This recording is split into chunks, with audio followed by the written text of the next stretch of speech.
J'ai fait aussi un bac C qui ne s'était pas vraiment très bien passé. Je me suis relancé dans cette aventure-là de refaire un second bac. Tu as 2 bacs et 2 masters. 2 bacs de master. Il y avait aussi le climat qui n'est pas forcément le même. C'était différent. J'étais un peu dépaysé, ce qui m'a fait même rater mon premier semestre. J'ai fait un job étudiant durant mes premiers 6 mois parce qu'il fallait quand même bien vivre et subvenir aux besoins quotidiens et parallèlement aussi payer l'école. Comment on trouve un job étudiant en 1 mois en tant que nouveau enfant? Alors, j'ai envie de dire que c'est le sujet de la dépression. C'est pas forcément quelque chose que j'ai vécu parce que je dirais que même avant d'en être exposé, c'est quelque chose auquel, quelque chose que j'ai combattu. Il faut pas tout de suite se projeter dans une vibe d'ombre, de noir, etc. En fait, c'est une philosophie que je vis au jour le jour pour me dire que tant que tu vis, il y a des difficultés, il y en aura toujours. Et il y a des choses à traverser, mais en tout cas avec force, avec résilience, on y arrive toujours. Alors, vraiment, c'est un parcours très anecdotique de ma vie.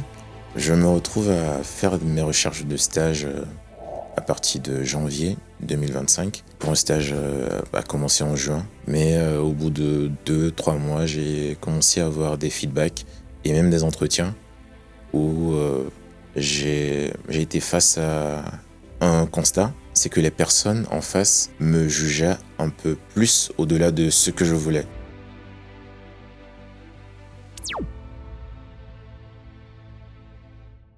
Alors la team, avant de continuer, nous avons quelque chose de très important à vous partager. Regardez là, comme vous pouvez le voir sur ces statistiques, plus de 50% des personnes qui suivent ce podcast étrangers en France ne sont pas encore abonnés à la chaîne. Et honnêtement, nous sommes heureux de voir que vous êtes là, que vous nous écoutez et que vous êtes vraiment inspirés par ces parcours que nous partageons à travers tous les commentaires que vous laissez. Alors si étrangers en France, c'est un projet vraiment qui vous parle, que vous souhaitez réellement qu'on puisse continuer à évoluer dans ce sens, prenez juste ne serait-ce qu'une seule seconde pour vous abonner à cette page. Ça ne vous prendra qu'une seule seconde.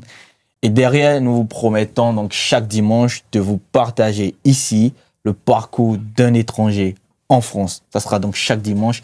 Et ça sera nous notre promesse en ce qui concerne donc ce projet. Merci à vous et on se retrouve donc dans le podcast. Alors, vous aurez l'occasion aujourd'hui de découvrir un parcours assez intéressant.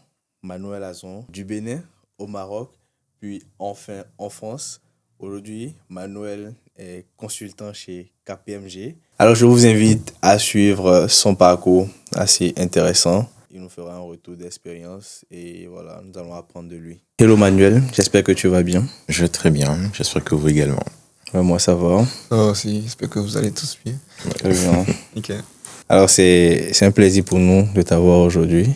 Et voilà, d'échanger sur ton parcours et voilà, avoir un retour d'expérience venant de toi. Et avant de commencer, on aimerait savoir d'abord c'est qui Manuel. Voilà, une brève présentation.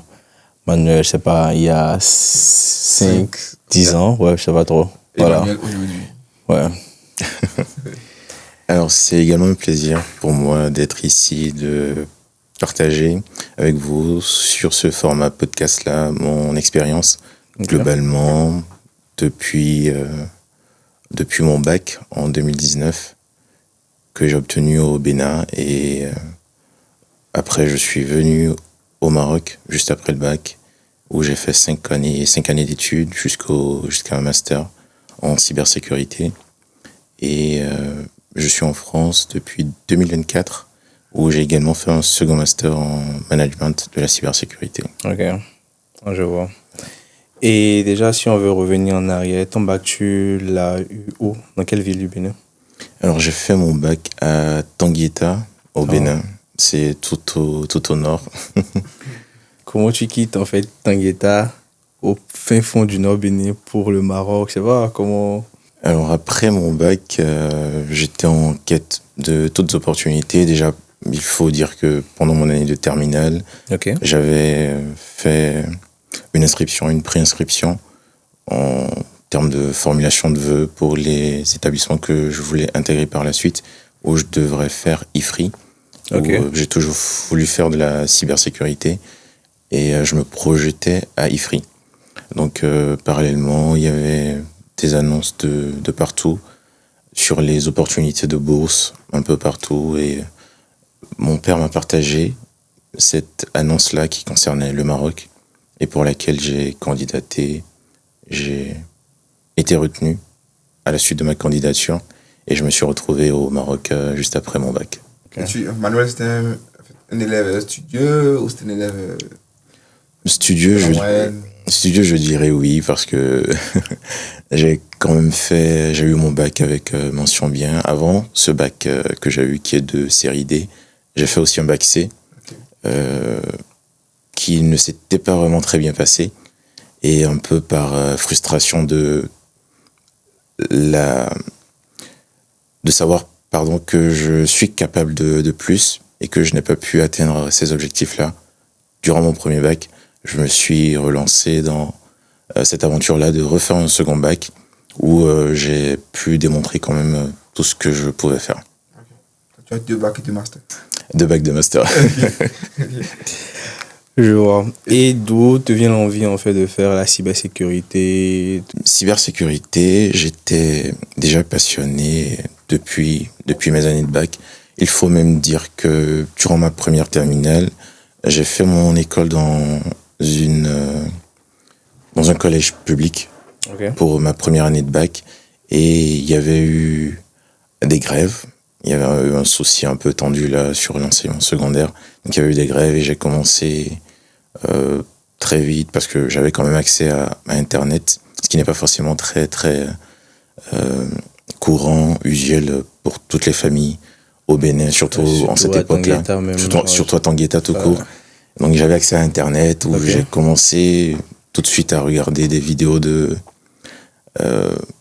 Open Classroom. Aujourd'hui Open Classroom, sinon je crois que ça s'appelait le site du zéro, ou je sais pas, machin truc, où j'ai commencé à regarder des vidéos de développement où on a à peu près, parce que j'avais du temps, on était à la maison durant la période de grève et j'ai commencé à me challenger sur la conception de sites web ou après des PDF parce qu'il y avait beaucoup plus le format études par PDF, vraiment des tutos PDF plutôt que des vidéos comme il y en a aujourd'hui où je n'étais pas forcément porté vers cet aspect-là vidéo. Donc je regardais des tutos PDF où j'ai monté une sorte de site web où j'avais pour projet de recenser vraiment tout ce qu'il y avait comme restaurant, informations utiles pour des personnes qui venaient en tourisme dans tout l'environnement Pendjari. Un peu soit à Tanangou pour les chutes ou au parc de la Pendjari ou tout simplement pour visiter la Takora. Donc je me suis lancé dans ce challenge où j'ai commencé à voir un peu tout ce qu'il pouvait y avoir sur Internet.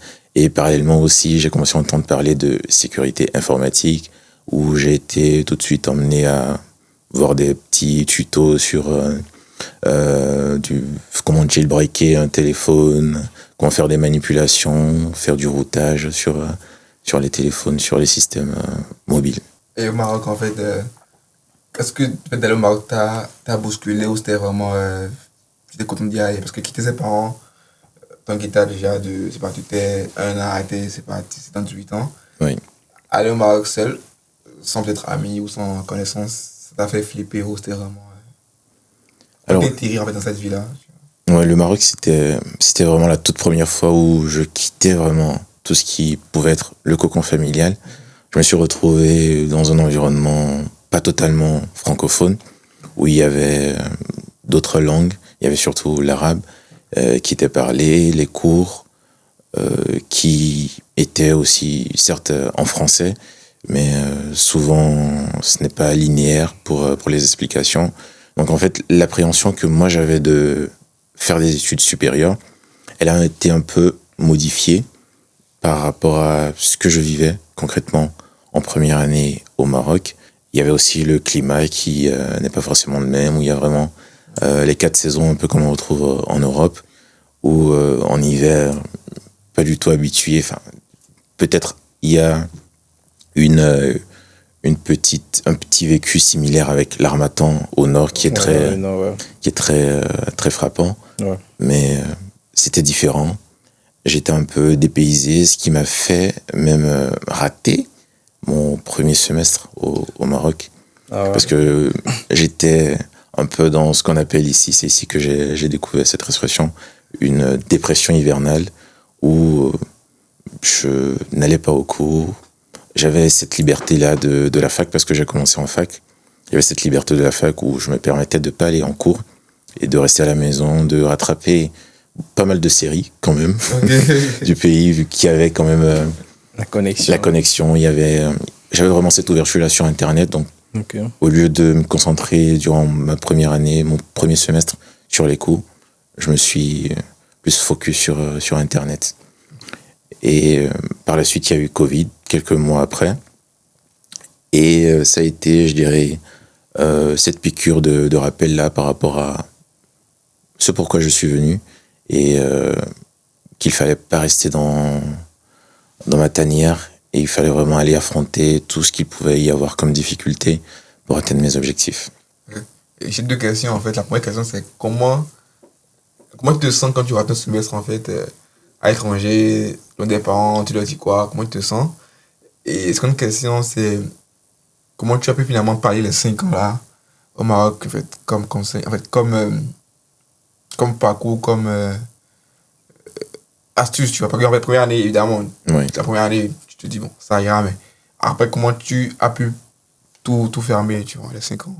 Alors, c'était vraiment pas facile. Je disais que Covid a été une piqûre de rappel parce que après ton premier semestre où tu vois la plupart de tes camarades qui s'en sortaient pas mal, malgré tout ce qu'il pouvait y avoir comme nouvelles contraintes, nouveaux challenges de ce nouvel environnement, je me sentais un peu comme une merde, je dirais, par rapport à tout ça. Et j'avais quand même, parce que j'ai quand même ce rapport-là avec mes parents, j'ai pas manqué de leur dire que j'avais zaillé.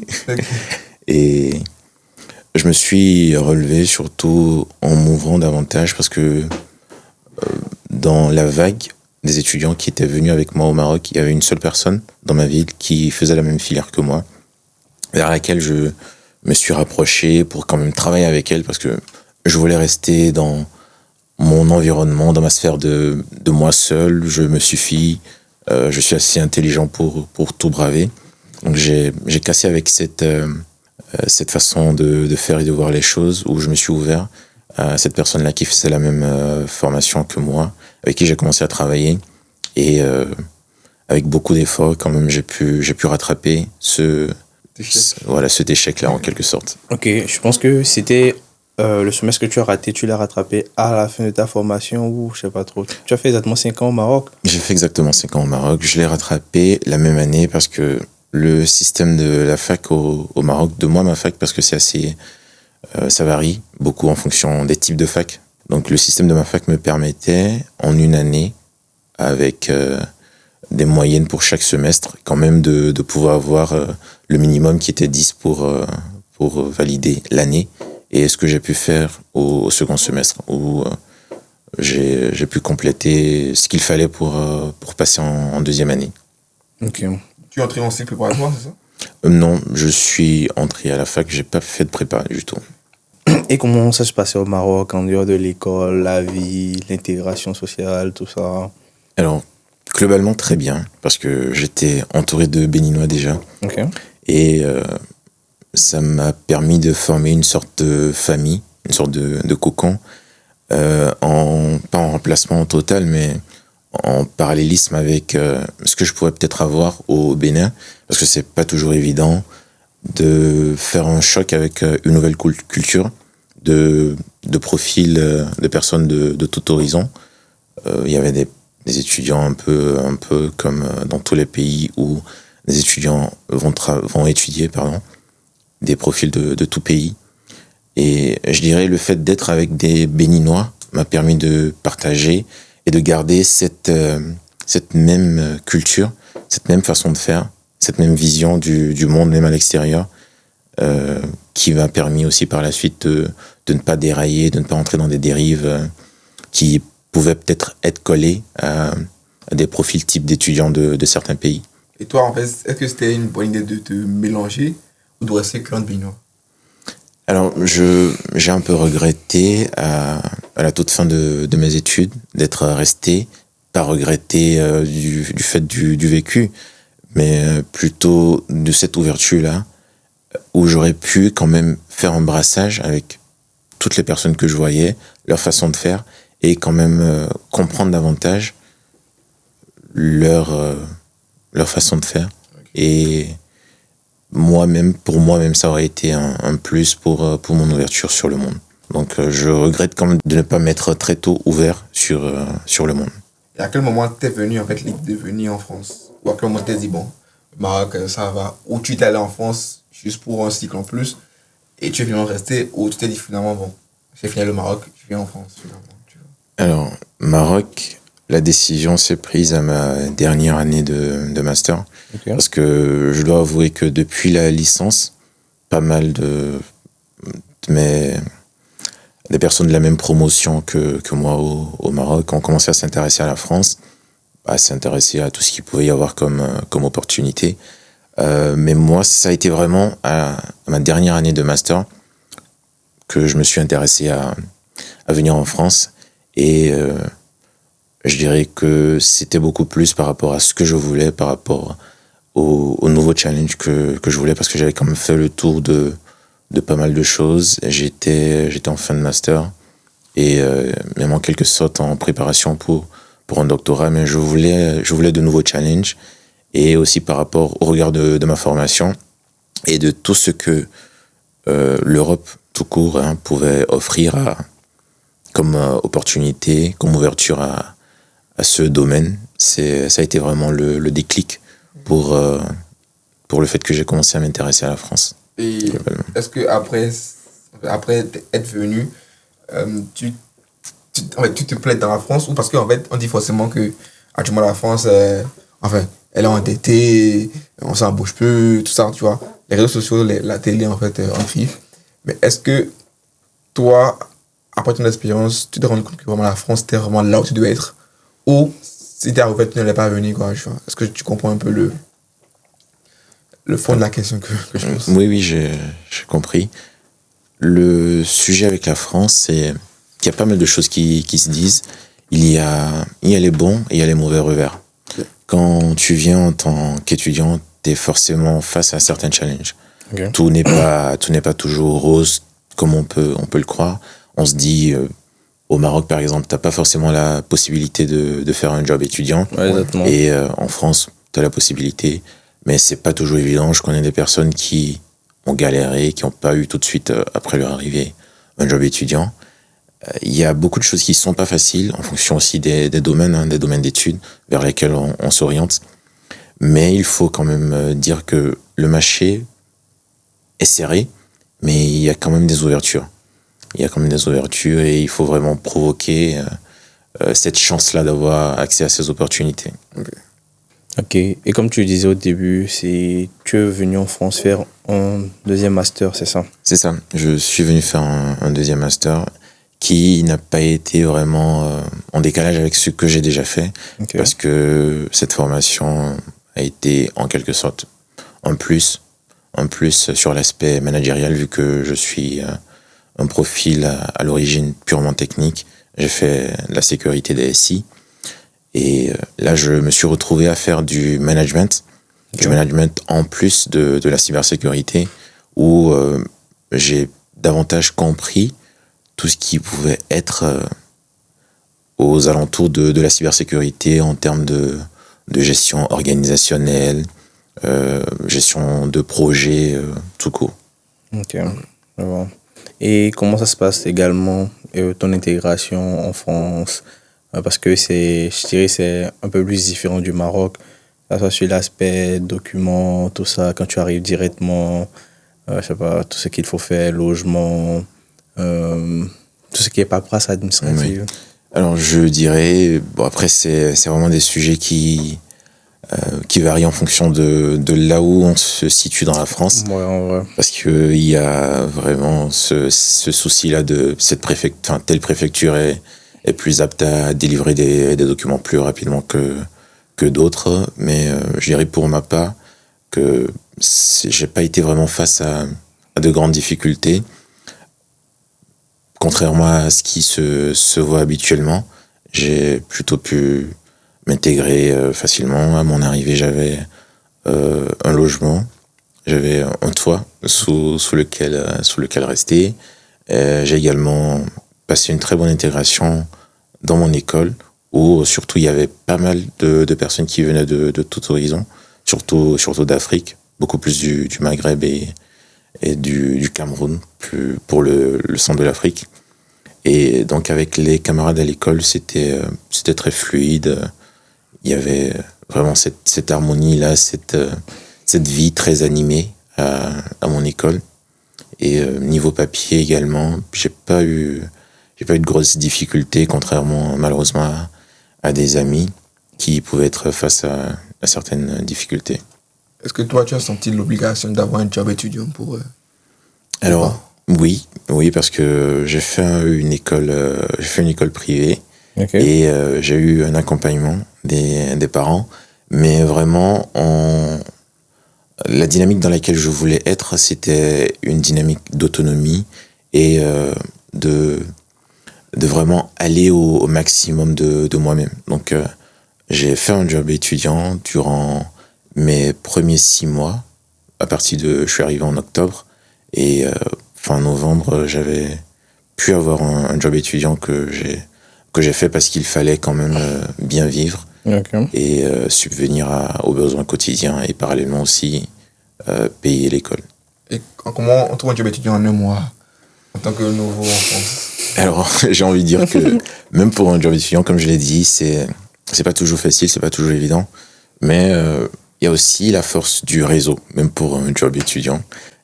Moi, particulièrement, ça a été une recommandation. J'ai été recommandé par quelqu'un qui travaillait dans un centre commercial. Et c'est comme ça que j'ai trouvé mon job étudiant. Et en fait, quand tu travailles, comment tu gères la pression de payer ton école, de vivre ta vie, d'étudier? Oui. En fait, comment tu gères les trois en fait? Alors, pas toujours évident parce que, il faut l'avouer, je suis tout resté en Île-de-France. C'est pas très évident quand tu es étudiant non boursier et que tu as vraiment cette fougue-là de vouloir voler de tes propres ailes. Donc, ça n'a pas été toujours facile. Et j'ai eu des mois vraiment, vraiment durs où voilà, il fallait payer le loyer, payer le transport, payer la vie tout court. Et c'est pas toujours évident. Souvent, tu te retrouves à zéro économie du tout. Et c'est pas toujours évident, mais il faut vraiment s'entourer de personnes quand on en a la chance. S'entourer de personnes qui peuvent te soutenir. Ça peut être des amis, ça peut être un compagnon, une compagnie. Il faut vraiment s'entourer de personnes qui t'aident à surmonter ces difficultés-là parce que rien n'est vraiment une fin en soi. C'est ça. Et qu'est-ce qui t'a permis de pouvoir tenir pendant cette période-là où tu étais à terre, en fait? Est-ce que tu priais? Est-ce que tu avais une copine? Qu'est-ce qui te permet de rester quand même présent, te dire, voilà, un jour ça ira, tu vois? Je dirais mon entourage. Je suis très bien entouré. J'estime que j'ai des personnes qui m'aident à surmonter certains pans difficiles de ma vie. Et également mes parents avec qui je parle beaucoup, à côté de la prière, certes, mais mes parents à qui je me confie quand je suis vraiment au fond du trou. Et c'est quand même une sorte de fondation, de base qui permet de rester solide. Et aussi en vie romantique, je dirais, oui, une copine à côté, ça détend toujours. Un étudiant a-t-il le droit d'avoir une copine?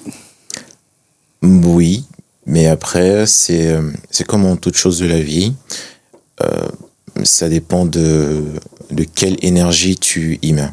Okay. Avoir une copine, ce n'est pas une finalité. Ouais. C'est quelque chose à côté de ta vie, de tes objectifs, à côté de ta vie professionnelle, de ta vie étudiante et de tes objectifs.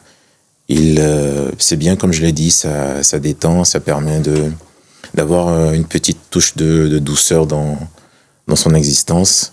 Et je pense qu'en trouvant le bon équilibre, en trouvant la bonne personne en face, c'est quelque chose qui peut être géré même avec des études. Ok. Ok. Et je pense qu'on va revenir sur je dirais, l'aspect académique et tout. À la fin de ton master, je pense que généralement, on fait un stage. Je ne sais pas trop si tu as eu à faire de stage à la fin de ton master pour valider ton année. Alors, on parle de quel master? Bon, le master ici en France. Le master ici en France. Ouais, bon, voilà, tu as deux masters. Mais au Maroc, je pense que tu as eu à faire, je sais pas trop, au Maroc, tu as eu à faire un stage pour finir ton master. Oui, je parlerai aussi de mon expérience au Maroc, parce que j'étais dans une sorte de ce qu'on appelle ici master indifférencié, qui est un master où tu fais de la recherche Ouais. et également où tu peux également t'insérer professionnellement, où tu n'es pas systématiquement appelé à faire des études doctorales par la suite. Okay. Donc, pour boucler ce master-là au Maroc, j'étais aussi en quelque sorte dans l'obligation partielle de faire un stage.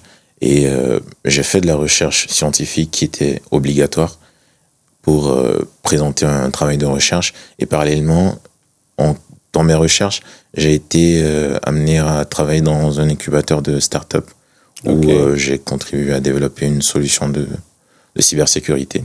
Par la suite, quand je suis arrivé en France, également, il me fallait soit une alternance pour le cursus ou faire un stage pour boucler la formation. Okay. Et pour la recherche d'alternance en première année, c'est pas toujours évident. Je suppose que c'est une galère pour pas mal d'étudiants primo-arrivants. Donc, j'ai pas eu l'opportunité de faire une alternance en première année. Par contre, je me suis retrouvé par des circonstances toutes rocambolesques à faire un stage à la fin de mon master, pour boucler le master. Comment tu décroches le stage? Alors, vraiment, c'est un parcours très anecdotique de ma vie. Je me retrouve à faire mes recherches de stage à partir de janvier 2025. Pour un stage à commencer en juin. Ok. En juin, au plus tard. C'est incroyable, 6 mois. Ouais, 6 mois à l'avance. Donc, j'ai commencé mes recherches de stage. Okay. Et tout de suite, j'ai commencé à m'intéresser à tout ce qui pouvait avoir comme boîte qui faisait de la cybersécurité ou pas spécifiquement de la cyber, mais quand même des sujets qui touchaient à de la sécurité informatique. Et j'ai eu des retours difficilement, hein, parce que je pense que beaucoup d'étudiants étaient face à ça. Tout de suite, t'as vraiment pas de retour, soit t'as pas de réponse ou t'as des refus automatiques qui arrivent le même jour que tes candidatures.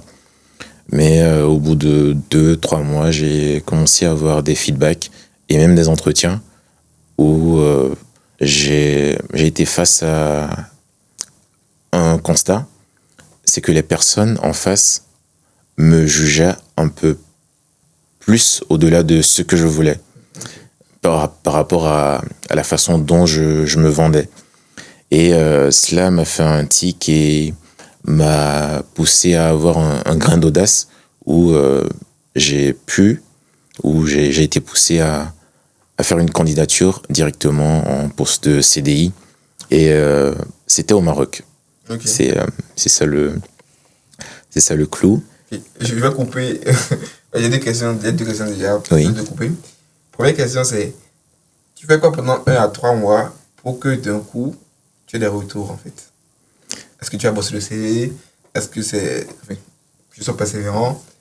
Et seconde question, c'est comment dans ton cursus classique, un master normal, oui.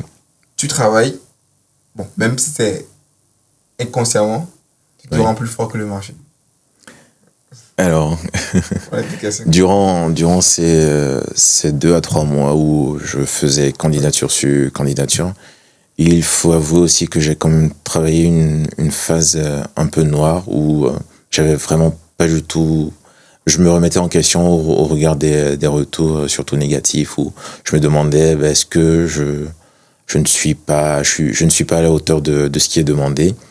Et j'ai eu un déclic un jour d'un pote qui m'a vu, il m'a dit mais frère, est-ce que toi, tu recherches vraiment? Donc, ça m'a fait un choc. Je me suis dit, ben, quoi, est-ce que je monte pas assez que je recherche? Est-ce que je me donne pas assez à la chose? Est-ce que je fais pas assez de candidatures? Parce que il faut avouer que j'étais quand même à, peut-être c'est très peu, mais j'étais quand même à 4-5 candidatures par semaine durant ces 2-3 mois. Un peu quand même.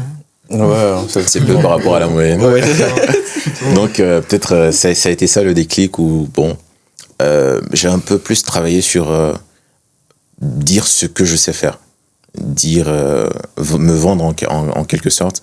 Et ça ne se fait pas tout de suite sur le CV parce que quand tu candidates, tu pousses un CV, tu pousses une lettre de motivation. Et ce n'est pas systématiquement ça qui te permet d'avoir un retour. Mais je dirais aussi le fait de contacter les personnes directement sur LinkedIn, d'avoir la possibilité d'obtenir leurs adresses mail ou tu leur adresses directement un message qui tombe tout de suite dans leur boîte. C'était quelque chose aussi que j'ai fait. J'ai pas mal fait pour beaucoup de boîtes. Et j'ai pu avoir des retours de ces personnes-là. Et c'est comme ça que j'ai pu décrocher tout de suite mes premiers entretiens. Ok. La seconde question, justement, c'est comment, en travaillant même inconsciemment, tu te mets au-dessus du marché? Est-ce que c'était vraiment être conscient où tu te disais, voilà, je bosse comme un gars en CDI, quoi, pour que derrière, mon CV soit, en fait, comme ça, tu vois? Alors, le constat que j'ai fait, après avoir pris beaucoup de recul, c'est que quand on se vend sur le marché en tant qu'étudiant, on se met en position de personne qui veut apprendre, personne qui n'a pas forcément grand-chose à apporter. Okay. Et je dirais que peut-être j'ai pu travailler ce point-là en comprenant la façon, durant ma formation, en comprenant la façon dont les entreprises travaillent et en ayant aussi des camarades alternants. Okay. En entreprise, on apporte quelque chose.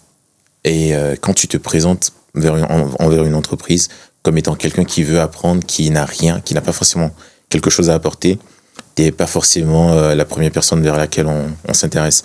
Donc, c'est bien de savoir ce que l'on vaut et avec toute la modestie qui existe, de quand même mettre de l'accent sur ce qu'on vaut et de pouvoir le vendre.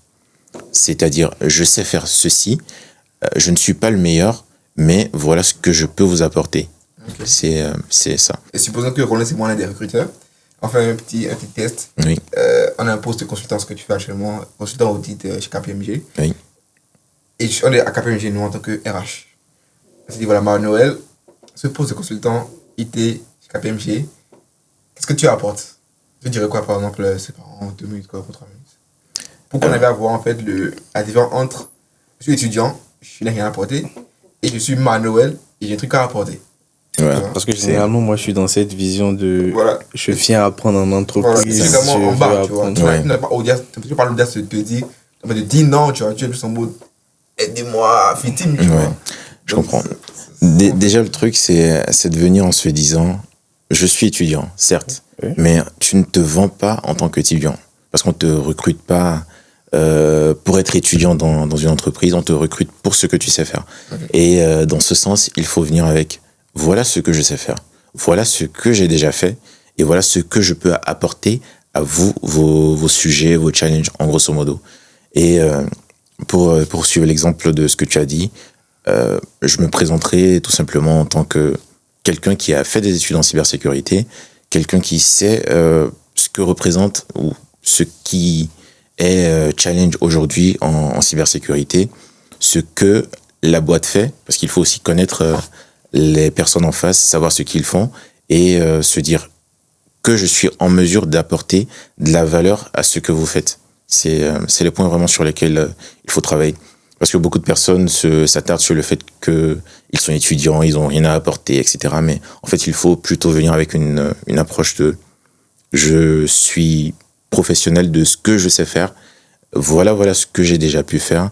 Et par rapport à certains sujets que vous avez, je suis en mesure de travailler sur telle chose et montrer vraiment cette façon de faire là, un peu professionnelle de la chose, un peu en te projetant tout de suite comme collaborateur de la boîte. Ok. Et quand tu dis que tu as été en fait, surpris du constat que tu es senti en dessus du marché, est-ce que tu peux nous dire en fait comment tu travaillais pendant tes études par exemple? Parce que en fait, on étudie, on fait les devoirs de l'école, on les rend, tu vois. Mais j'ai la certitude que tu travailles d'une façon donnée et tu as posé être au-dessus du marché. Alors, Sûrement.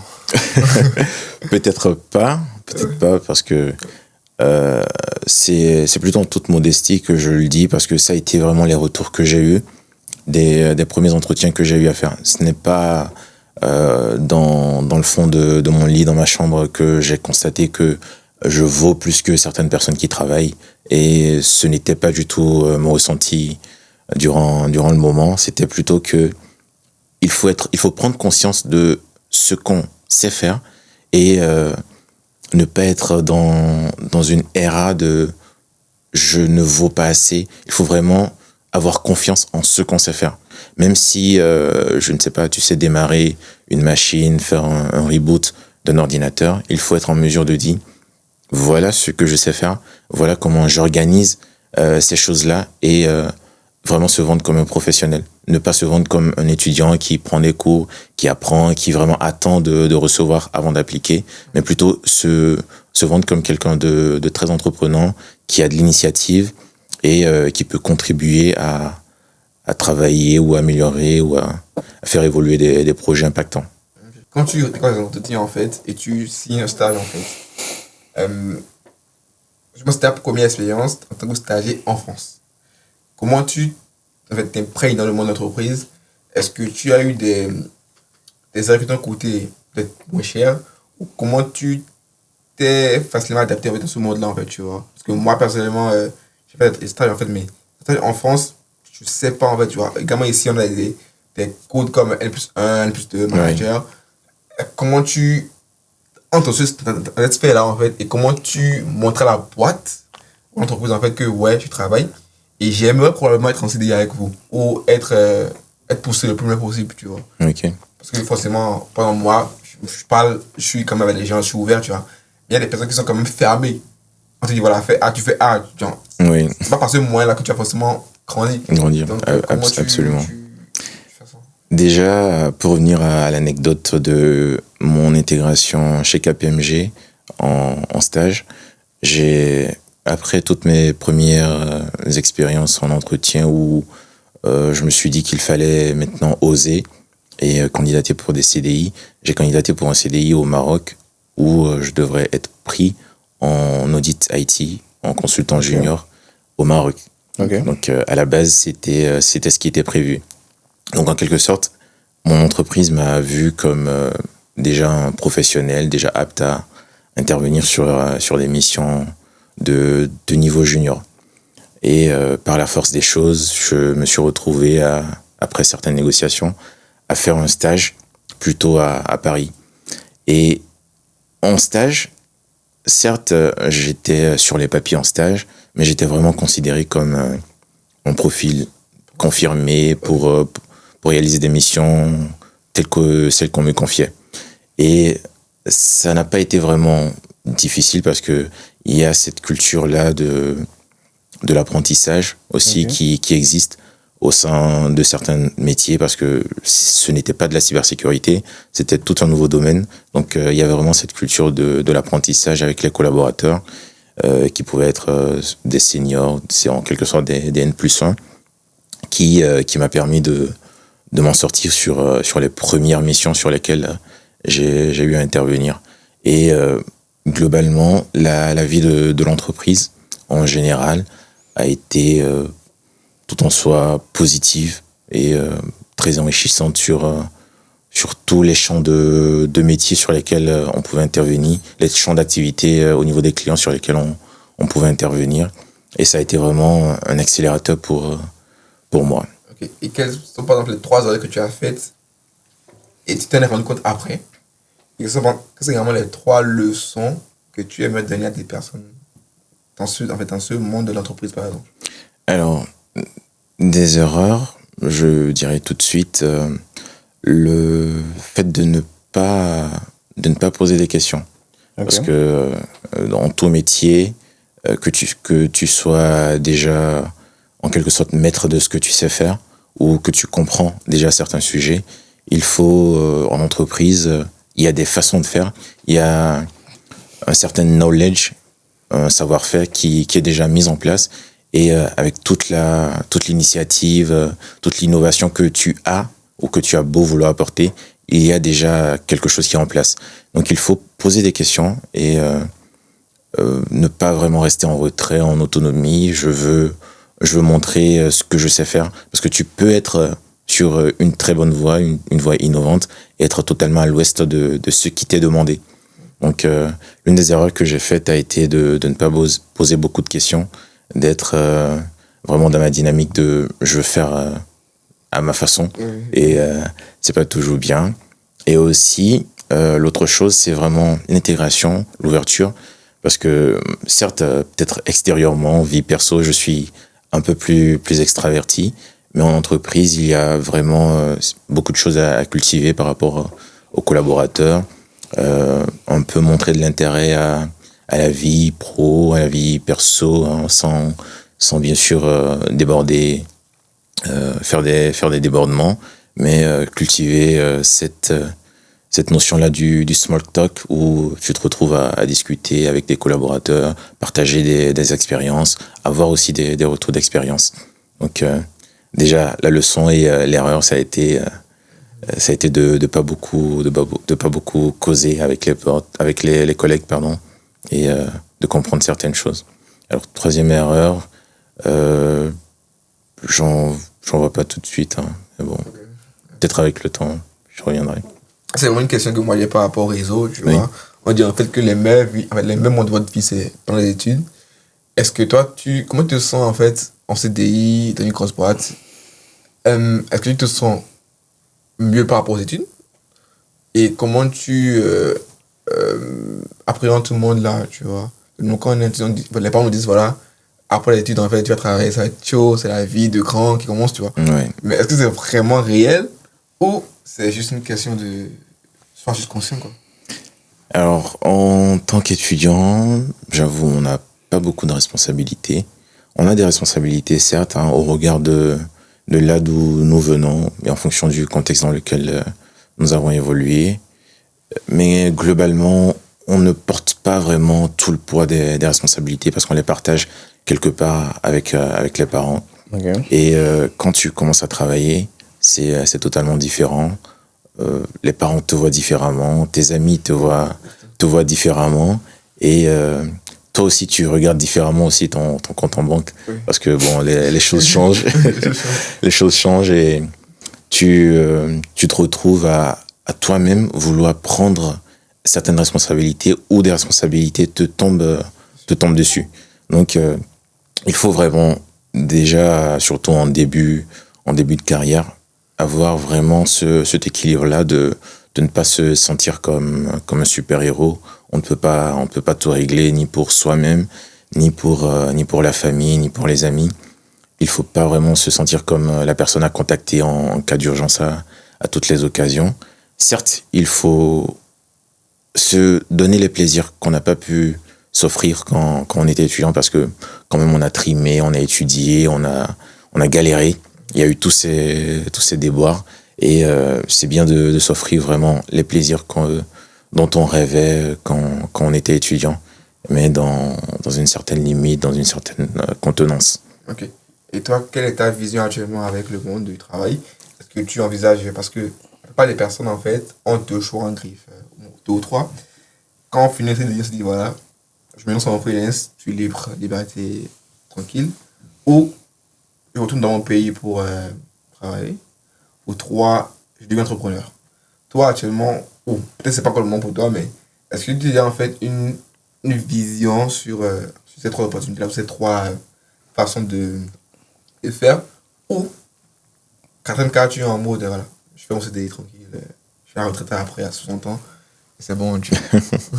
Je pense quand même que notre génération, je veux dire, la génération de jeunes actuels est quand même très, très... flemmarde, oui. C'est vrai, il y a beaucoup moins de challenge, beaucoup moins d'engouement que que nos parents avant, à vouloir se donner à la tâche, etc. Et il y a quand même, je pense aussi, cette illusion, c'est pas totalement une illusion, mais ce confort-là du CDI qui fait croire que bon, tout est rose, il y a quelque chose qui tombe chaque mois et voilà, on est bien. Mais il y a des projets, au-delà de la vie professionnelle, il y a aussi des projets personnels. Ouais, Tu peux avoir envie de, je ne sais pas, moi par exemple, je suis passionné de photographie. C'est pas forcément, je ne sais pas, hein, peut-être pas à date. Si c'est quelque chose que je voudrais exercer comme métier, je voudrais aussi faire des films. Mais aujourd'hui, à date, je n'ai pas forcément toutes les conditions réunies pour le faire. Mais ça n'en reste pas moins un point dans mes objectifs à vouloir atteindre. Donc, il y a la vie professionnelle, il y a la vie perso en termes d'objectifs. Et après, il y a aussi tous les challenges par rapport à est-ce que je veux retourner au pays pour travailler en Afrique, pour développer. Il y a vraiment beaucoup d'opportunités. Et moi, je dis juste qu'il faut vraiment rester à l'affût de toutes ces opportunités et ne pas se mettre dans un confort de là où je suis, c'est du tout cuit, tout bon et tout se passe bien, je suis dans mon confort. Il faut vraiment aller à la découverte de nouvelles choses, de nouvelles façons de faire. Et si, tant qu'on en a l'opportunité et les conditions, il faut vraiment pas hésiter. Si aujourd'hui j'ai une opportunité, je me plais bien dans mon métier, mais si j'ai une opportunité de faire quelque chose que j'aime aussi parallèlement, à côté, ben, ce serait avec grande joie. Donc entrepreneuriat ou même travailler aussi de quelque façon que ce soit pour mon pays ou pour l'Afrique, je suis partant. Et comment on reste à l'affût d'opportunités quand on est en CDI? Est-ce que c'est, je sais pas, c'est du YouTube, c'est une newsletter, mais comment tu restes à l'affût? En fait, tu bosses, Oui, tu vas embarquer dans ton boulot, absolument. mais à quel moment tu te renseignes sur ou comment tu renseignes ces opportunités, tu vois? Et on parlera comme ça, la seconde question après, c'est comment tu bâtis ton réseau en entreprise. C'est vraiment ce que je cherche à savoir. Alors déjà pour les opportunités, ce n'est peut-être pas enfin tout ce que tu veux de façon personnelle n'est pas forcément ce que tu veux de façon professionnelle. Il y a des personnes qui vraiment ont envie d'une carrière, veulent y aller jusqu'au bout et ces personnes-là restent dans le même tremplin. Moi parallèlement par rapport à tout ce qui est déjà innovation, tout ce qui est nouveauté par rapport à mon métier, je me documente assez sur tous les sujets, tous les hot topics en quelque sorte sur mon métier, sur les challenges qu'il y a par rapport au métier, déjà pour rester à jour et apporter davantage de valeur à mon entreprise. Et parallèlement sur tout ce qui concerne mes projets perso, ben je fais aussi des recherches, je me documente ici et là, je fais des expériences aussi par rapport à tout ce à quoi j'aspire. Et pour l'autre question du réseau, déjà c'est quand tu es en entreprise ou même à l'école, tu as des camarades alternants, tu as des camarades stagiaires, et quand tu te retrouves après par la suite en entreprise, tu as des collègues qui, à côté de tout ce que vous partagez ensemble comme métier, qui eux aussi ont leur projet perso. Donc il faut vraiment discuter, hein, bien sûr sans entrer dans certaines indiscrétions, parler avec les collègues, parler de ce à quoi vous aspirez et voir dans quelle mesure peut-être tu te retrouves à partager la même passion qu'un collègue ou peut-être une chose à laquelle toi tu penses séduise un collègue à toi pour que peut-être que ce soit en termes d'évolution professionnelle, vous vous retrouvez à être sur la même ligne ou que vous vous retrouvez peut-être à collaborer sur d'autres sujets extra-professionnels. Et par exemple, c'est quoi la journée type de Manuel, par exemple? Lundi, c'est quoi la journée type? On veut savoir. Oh, la semaine type. La semaine type. La semaine type. C'est la première question. Parce que Et la seconde question, c'est qui Manuel en dehors de la phase tech, IT, tout ça, tu vois? ouais, université. On aimerait savoir, tout en fait. Parce qu'en fait, t'es présentement deux facettes. ou plusieurs. Même à l'école, au bureau plutôt qu'à la maison. Absolument. Donc, on veut savoir, en fait, est-ce qu'il faut vraiment se créer une facette ou comment tu es vraiment séparer complètement tout ce qui est perso et professionnel? Et deuxième question, c'est, comme je le disais, c'est quoi un type de consultant du KPMG, par exemple? Alors, déjà, on travaille tous les jours. Ouais. On a aussi la possibilité de travailler en tous les jours remote. de la semaine ou juste les Non, 5 jours? enfin les 5 jours ouvrés. Ok. Donc lundi à vendredi. Et on a des missions d'audit sur lesquelles on intervient pour des clients CAC, commissariat aux comptes. Et en quelque sorte, on audite les systèmes d'information parce qu'en audit, on fait de l'audit. Et quand tu es en cabinet de conseil, tu peux faire de l'audit sur divers sujets, ESG, finance, banque, IMO, retail, etc. Donc moi, je suis plus dans la partie corporate qui touche à certains sujets, plutôt retail, luxe, distribution, télécommunications, etc. Okay. Donc en fait, on audite les systèmes d'information qui sous-tendent les processus financiers d'une entreprise. Donc en gros, juste pour un exemple, tu as une entreprise qui fait de la distribution par exemple, ou qui fait du retail, je sais pas, du style Carrefour. Ils ont des processus financiers qui sont supportés par tout un ensemble de logiciels. Et en fait, en audit IT, on vient tester. Les systèmes d'information sont exposés à des risques. Ouais. Et ces risques sont couverts par des contrôles. Ouais. Donc en gros, on vient tester l'efficacité des contrôles sur les systèmes d'information. Donc on fait des tests chez le client et globalement, on s'assure que ces systèmes d'information produisent la bonne information financière parce qu'à la fin de chaque année fiscale, les entreprises, elles déclarent leurs comptes sociaux et ces comptes sociaux-là doivent être signés par des commissaires aux comptes et les commissaires aux comptes sont mandatés par les entreprises pour signer le compte. Donc, nous, on audite la partie système d'information qui sous-tendent les processus financiers de l'entreprise. Donc, du lundi à vendredi, généralement, c'est des entretiens, des réunions avec les clients pour comprendre comment les choses passent, faire des tests, et voilà. Et c'est plus technique ou je dirais... Bon. Alors après on couvre vraiment tous les aspects parce que le système d'information ce n'est pas que de la technique, c'est aussi de l'humain.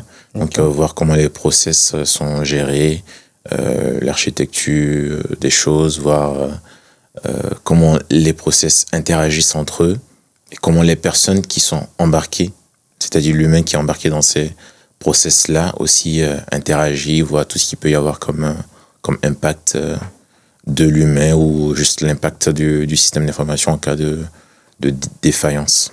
Et Manuel, en fait, c'est qui Manuel en dehors de cette sphère en fait?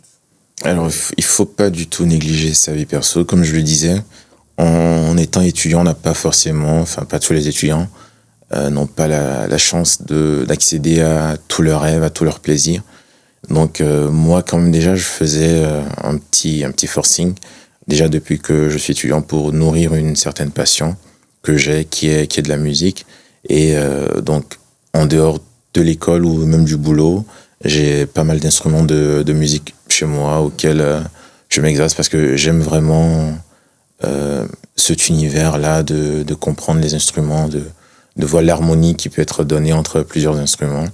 Donc, je pratique mes instruments, juste pour citer, j'ai un violon, une guitare, un djembé, un piano et une kalimba, bref.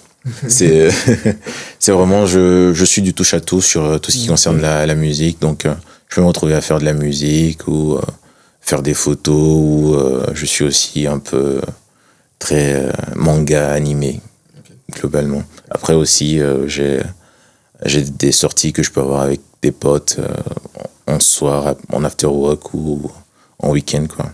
Okay. Et à quel moment ta copine intervient dans tout ça? Alors, copine. Il faut demander si elle a une copine. Ouais. Est-ce que c'est une copine? Bon. Mais tu n'as pas dit devant la caméra. Bon, je dirais en tout cas la valeur ou le poids qu'a une copine que pourrait avoir une copine dans moi, ma vie. Ok. Voilà, donc c'est déjà de partager ma vie au quotidien, de partager ma personne. Également, hein, vice-versa aussi, partager elle, sa personne, nos visions, nos objectifs individuels, voir dans quelle mesure ils concordent ou on les aligne sur des objectifs plutôt communs et vivre au quotidien ce qui nous passionne, vivre au quotidien respectivement, hein, ou communément, vivre ce qui nous passionne, avoir aussi ce soutien-là émotionnel parce que en tant que personne, en tant qu'humain tout court, c'est pas facile surtout de supporter tout ce qui est aspect émotionnel quand on vit dans un pays qui n'est pas forcément le nôtre, qui est une terre d'accueil, avec certes beaucoup d'opportunités, mais en même temps beaucoup de challenges, beaucoup de difficultés. Donc, avoir une copine ou un copain pour une fille, c'est vraiment arriver à trouver l'équilibre émotionnel pour tenir bon, quoi. Parfois, ça peut ne pas apporter l'équilibre émotionnel. Oui. Oui. Ouais, voilà, quoi. Quand tu tombes pas sur la bonne personne ou quand vos façons de voir ne coïncident pas, ne matchent pas, ça peut être compliqué. Ça peut se retrouver même en trouble émotionnel. Ouais, c'est vrai. C'est ça. Notre source de dépression. Est-ce qu'il y a une question que tu penses qu'on ne t'a pas posée, que tu aimerais quand même, tu as des choses à dire sur la question? Globalement, ce serait plutôt comment on se sent quand on vient à l'extérieur, quand on quitte vraiment les parents, qu'on se retrouve tout seul. C'est le sujet de la dépression. Ok. C'est pas forcément quelque chose que j'ai vécu, parce que je dirais que même avant d'en être exposé, c'est quelque chose auquel, quelque chose que j'ai combattu. J'ai dit que j'ai été dans une petite période de dépression, mais c'est plutôt en fait le nom que je lui donnais.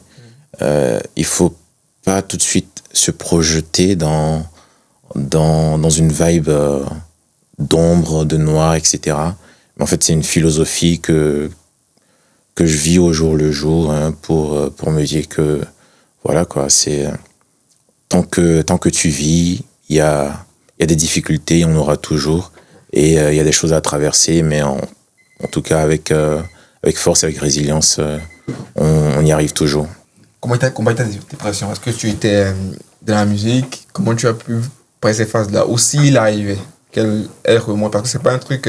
c'est comme l'a dit, tu vois. Ouais. Un truc qui part totalement. Ça revient... Bon, ça dépend du degré. Ça revient quand même.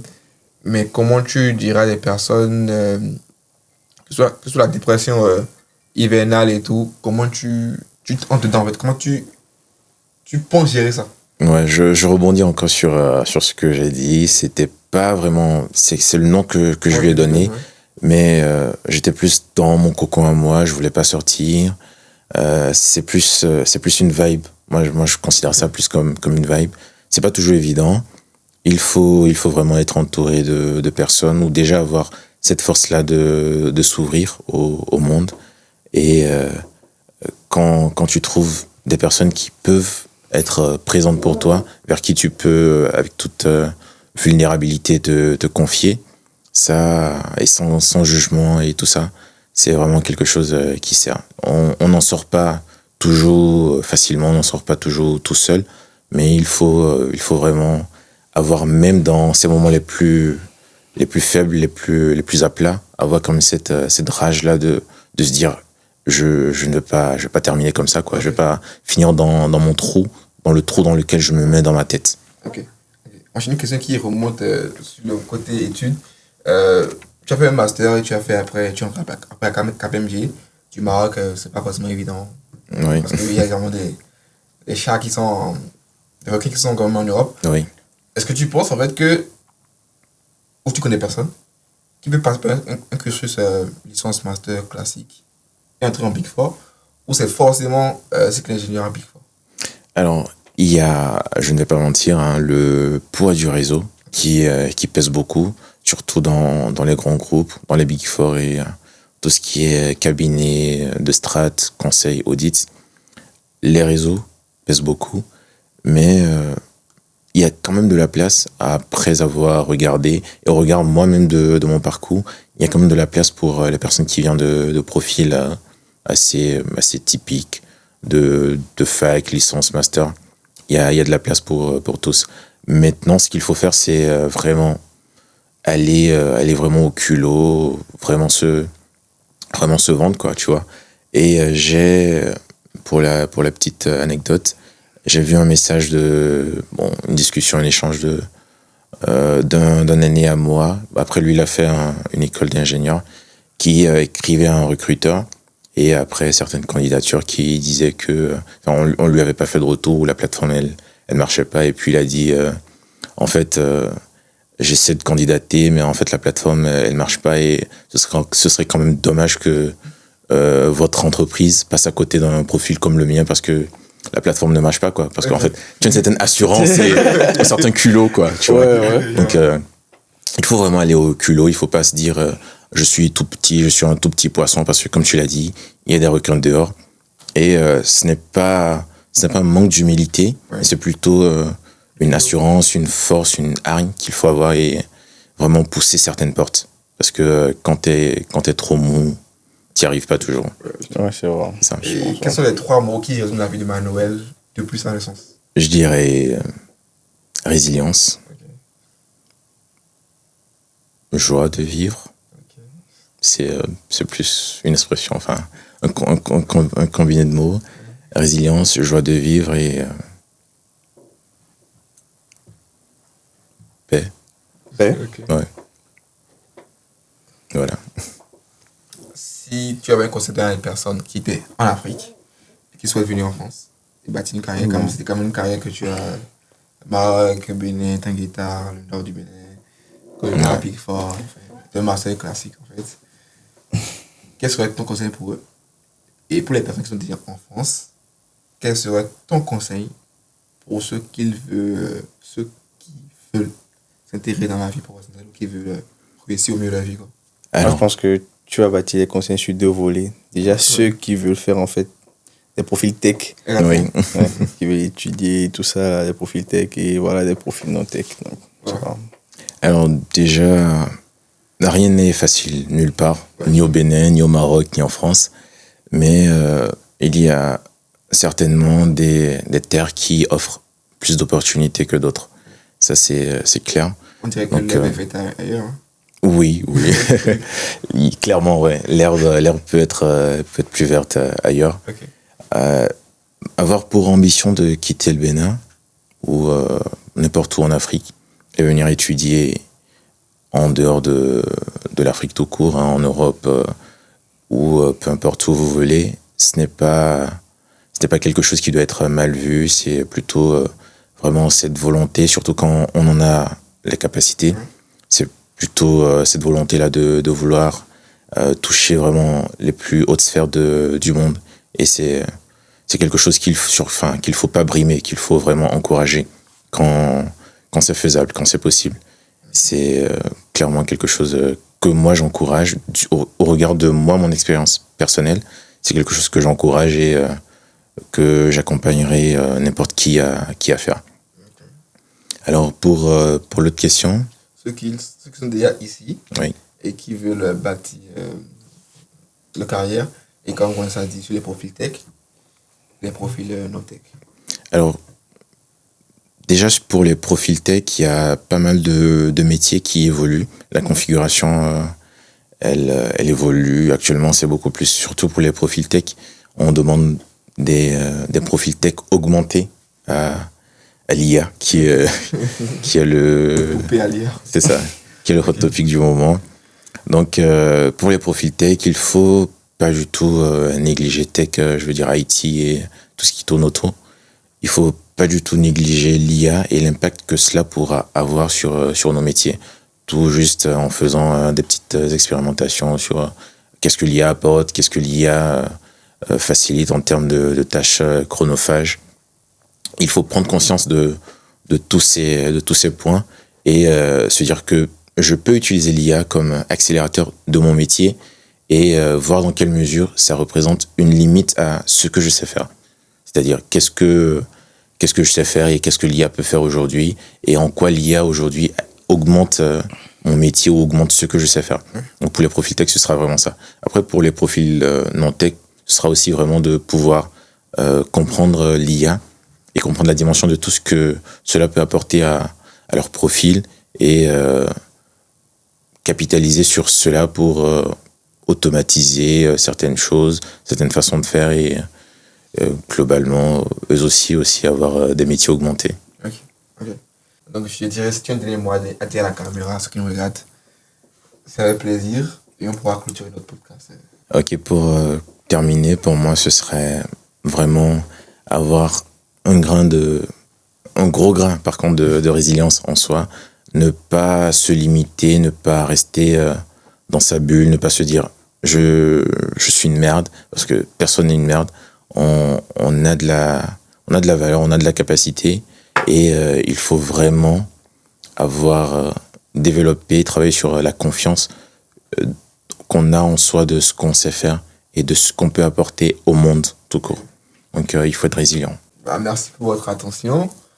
Vous aurez l'information de Manuel en commentaire. Si vous aimez ce podcast, likez, mettez vos meilleurs commentaires.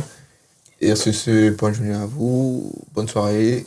Et surtout, abonnez-vous et partagez ce qu'on fait tous les jours. Allez, au revoir et ciao. Merci.